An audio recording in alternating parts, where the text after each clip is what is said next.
Alors que de nombreux Français réagissent à l'attentat commis contre Charlie Hebdo en dénonçant l'islamisme et en manifestant dans les rues, une autre hypothèse, beaucoup plus dangereuse, est envisageable. L'interprétation djihadiste est impossible. Dans ce reportage, France 24 a coupé la vidéo pour que l'on ne voit pas les assaillants exécuter un policier au sol. Un commando a fait irruption le 7 janvier 2015 à Paris, dans les locaux de Charlie Hebdo et a assassiné 12 personnes. Sur les vidéos, on entend les assaillants crier Allah Akbar, puis qu'ils ont vengé Mahomet. Un témoin, la dessinatrice Coco, a affirmé qu'ils se réclamaient d'Al-Qaïda.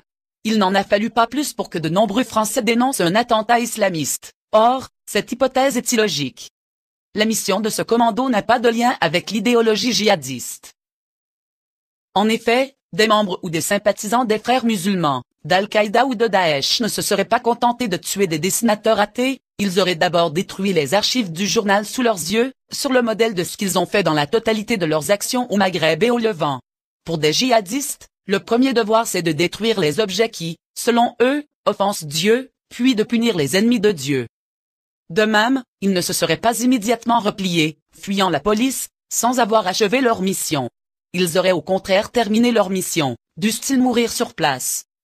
Par ailleurs, la vidéo et certains témoignages montrent que les assaillants sont des professionnels. Ils avaient l'habitude de manier leurs armes et n'en tirer qu'à bon escient. Ils n'étaient pas vêtus à la mode des djihadistes, mais comme des commandos militaires. La manière dont ils ont exécuté au sol un policier blessé, qui ne représentait aucun danger pour eux, atteste que leur mission n'était pas de venger Mahomet de l'humour gras de Charlie Hebdo. Cette opération vise à créer le début d'une guerre civile. Plus encore, le fait que les assaillants parlent bien le français, et qu'ils soient probablement français, ne permet pas de conclure que cet attentat est un épisode franco-français. Au contraire, le fait qu'ils soient professionnels, contraint à les distinguer de possibles commanditaires. Et rien ne prouve que ces derniers soient des Français.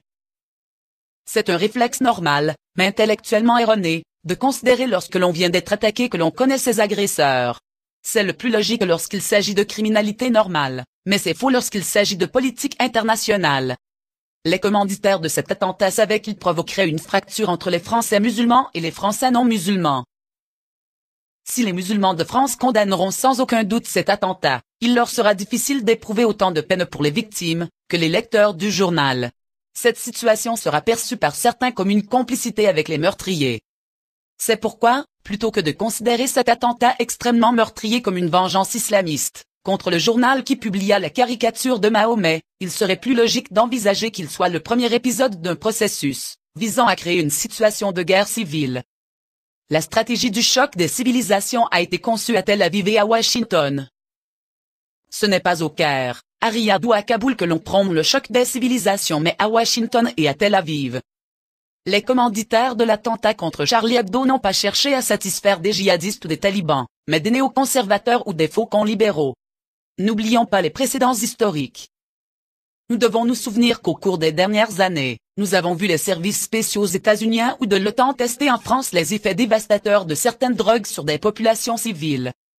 Soutenir l'OAS pour tenter d'assassiner le président Charles de Gaulle. Procéder à des attentats sous faux drapeaux, contre des civils, dans plusieurs États membres de l'OTAN. Nous devons nous souvenir que, depuis le démembrement de la Yougoslavie, l'état-major états-unien a expérimenté et mis en pratique dans de très nombreux pays sa stratégie des combats de chiens. Elle consiste à tuer des membres de la communauté majoritaire, puis des membres des minorités en renvoyant les responsabilités dos à dos jusqu'à ce que chacun soit convaincu d'être en danger de mort. C'est de cette manière que Washington a provoqué la guerre civile aussi bien en Yougoslavie que dernièrement en Ukraine. Les Français seraient bien avisés de se souvenir également que ce ne sont pas eux qui ont pris l'initiative de la lutte contre les djihadistes revenant de Syrie et d'Irak. À ce jour d'ailleurs, aucun d'entre eux n'a commis le moindre attentat en France, le cas de Mehdi Nemmouche n'étant pas celui d'un terroriste solitaire, mais d'un agent chargé d'exécuter à Bruxelles 2 agents du Mossad. C'est Washington qui a convoqué le 6 février 2014, la ministre de l'Intérieur de l'Allemagne, des États-Unis, de la France, de l'Italie, de la Pologne et du Royaume-Uni pour faire du retour des djihadistes européens une question de sécurité nationale. Ce n'est qu'après cette réunion que la presse française a abordé ce sujet, puis que les autorités ont commencé à réagir. John Kerry s'est exprimé pour la première fois en français pour adresser un message aux Français.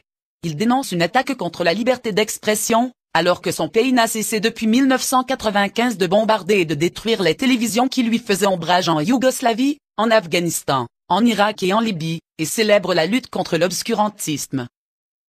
Nous ignorons qui a commandité cette opération professionnelle contre Charlie Hebdo, mais nous ne devrions pas nous emballer. Nous devrions considérer toutes les hypothèses et admettre qu'à ce stade, son but le plus probable est de nous diviser, et ses commanditaires les plus probables sont à Washington.